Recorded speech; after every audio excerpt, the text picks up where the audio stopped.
In order to create a new item within Business Central, we can go to the items page here, or we can go to sales and items. Now this is going to give us a list of all of the items that we have within the system. In order to create a new one, we can just select new.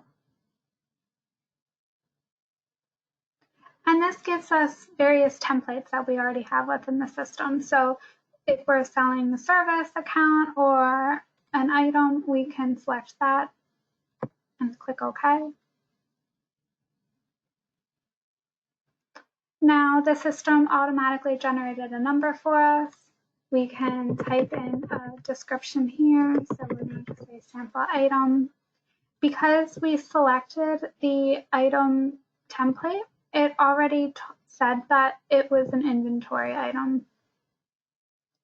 If we had selected service, it would have said service, or we can just have non-inventory here.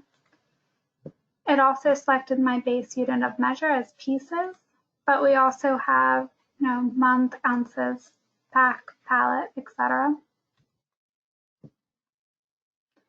Now you can put in many different descriptions on here. So you can tell the system the shelf number.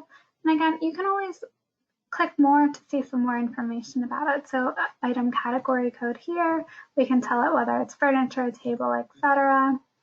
We can enter a common item number here. We're going to show more. The search description is what pulls up when you do the searches throughout the system. So if you wanted to add something at the end of that, you very well could. If you want, you can add the weight of the item. Under cost and purchasing, or cost and posting, it automatically defaults to your business's costing method here. In this case, it's FIFO. And then it automatically defaults to posting group, which tells the system what inventory GL account it is going to hit anytime this item is sold or returned or purchased. Under prices and sales, we can enter the sales price here. We can also tell the system if you want to have a price profit calculation. And there's various methods here. And you can also have a sales unit of measure. So for example, you might purchase in bulk, so you might purchase by the pallet but sell by pieces. The system will do all of those calculations for you. You just have to tell it what the sales unit of measure is here. And then the purchase unit of measure here. So in this case, we just have pieces for both. If you always purchase from a specific vendor, you can select that vendor here, and if the vendor has its own item number, you can select that and type that here.